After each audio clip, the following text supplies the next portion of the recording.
Good morning, students. Today we will start chapter number 13, Development Experience of India, Pakistan, China, a comparative study. The first is Strategic Growth of India, Pakistan and China. Independence के बाद India और पाकिस्तान ने economic growth का similar model opt किया। उस similar economic model का नाम था mix economy model. Mix economy model में दो सेक्टर्स पब्लिक और प्राइवेट सेक्टर को मेन इंपॉर्टेंस दी गई, जिसमें से पब्लिक सेक्टर का की रोल डिसाइड किया गया एंड प्राइवेट सेक्टर को सपोर्टिव रोल अलाउ किया गया। नाउ सबसे पहले क्वेश्चन ये अराइज होता है, पब्लिक सेक्टर को की रोल क्यों डिसाइड किया गया? जब कंट्री की पार्टीशन हुई एट दैट टाइम इंडिया और पाकिस्तान दोनों इकॉनमीज़ लेगेड इकॉनमीज़ थी। लेगेड इकॉनमीज़ वो इकॉनमीज़ होती हैं जहाँ पर ग्रोथ रेट स्लो होती है, पर कैपिटा इनकम कम होती है एंड इन्वेस्टमेंट का लेवल भी कम होता है। सो ऐसी इकॉनमीज़ को पुशअप करने के लिए ह्यूज इन्वेस्टमेंट की ज़रूरत होती है।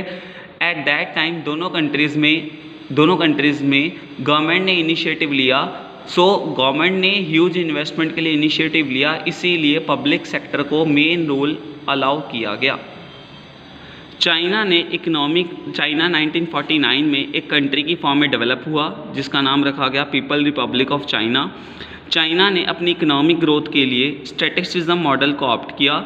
स्टैटिस्टिज्म मॉडल वो मॉडल है जहाँ पर सारे रिसोर्सेज को गवर्नमेंट कंट्रोल करती है एंड तीनों डिसीजंस व्हाट टू प्रोड्यूस क्या बनाना है, हाउ टू प्रोड्यूस कैसे बनाना है एंड हुम टू प्रोड्यूस किसके लिए बनाना है, ये तीनों डिसीजंस भी किसने लिए? वहाँ की गवर्नमेंट ने लिए। सो तीनों की इकोनॉमिक स्टोरी से इंडिपेंडेंस के टाइम पे दो पॉइंट्स कॉमन निकलते हैं। फर्स्ट, तीनों कंट्रीज़ ने ज़्यादा से ज़्यादा इकोनॉमिक ग्रोथ के लिए रिलाई किया पब्लिक सेक्टर पे एंड सेकेंड थिंग, तीनों इकॉनमीज़ ने अपनी इकोनॉमिक ग्रोथ के लिए इनवर्ड लुकिंग ट्रेड स्ट्रेटजी को ऑप्ट किया। Inward looking trade strategy policy का मीन्स उन्होंने अपनी डोमेस्टिक इकॉनमी के ऊपर फोकस किया ताकि डोमेस्टिक इकॉनमी के अंदर हम वो चीज़ें बनाएं जो हम बाहर से इंपोर्ट करते हैं। सो इस तरह उन्होंने डोमेस्टिक इकॉनमी को ग्रो करने के ऊपर फोकस किया। सो चाइनीज़ इकॉनमी एक क्लोज इकॉनमी थी और इंडिया और पाकिस्तान में एक लिमिटेड लेवल तक फॉरेन इंटीग्रेशन अलाउड था। सो ये इकोनॉमिक सिचुएशन थी इंडिया चाइना पाकिस्तान की after independence. But after that तीनों इकॉनमीज़ ने अपनी इकोनॉमिक ग्रोथ मॉडल को चेंज किया। पहले जहाँ पर इंडिया और पाकिस्तान में मेन रिलाई किया जाता था पब्लिक सेक्टर के ऊपर, अब मेन प्रायोरिटी दी गई प्राइवेट सेक्टर को। एंड सेकेंड थिंग, तीनों कंट्रीज़ ने अपनी इकोनॉमिक ग्रोथ के लिए इंडिया और पाकिस्तान दोनों कंट्रीज़ ने डोमेस्टिक इन्वेस्टमेंट के साथ साथ फॉरेन डायरेक्ट इन्वेस्टमेंट के ऊपर रिलाई किया।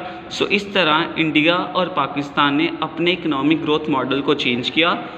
चाइना ने भी अपनी क्लोज इकॉनमी को ओपन इकॉनमी में कन्वर्ट किया। चाइना लॉन्ग टाइम तक स्टेट मैनेज इकॉनमी नहीं रही, चाइना आज के टाइम पर मार्केट इकॉनमी बन गई है जिसे हम स्ट्रक्चरल ट्रांसफॉर्मेशन बोलते हैं।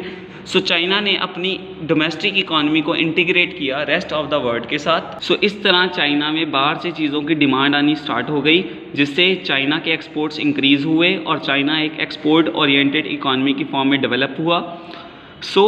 इस तरह इंडिया चाइना पाकिस्तान की इकॉनमीज़ ने इंडिया चाइना पाकिस्तान की जीडीपी ग्रोथ हुई क्योंकि उन्होंने अपने इकोनॉमिक मॉडल को चेंज किया, जिससे उनकी जीडीपी ग्रोथ में चेंज आया। एंड सेकेंड थिंग, तीनों कंट्रीज़ में स्ट्रक्चरल ट्रांसफॉर्मेशन हुआ। स्ट्रक्चरल ट्रांसफॉर्मेशन होने से चाइना की इकॉनमी ने बेटर ग्रोथ किया in comparison with India and Pakistan.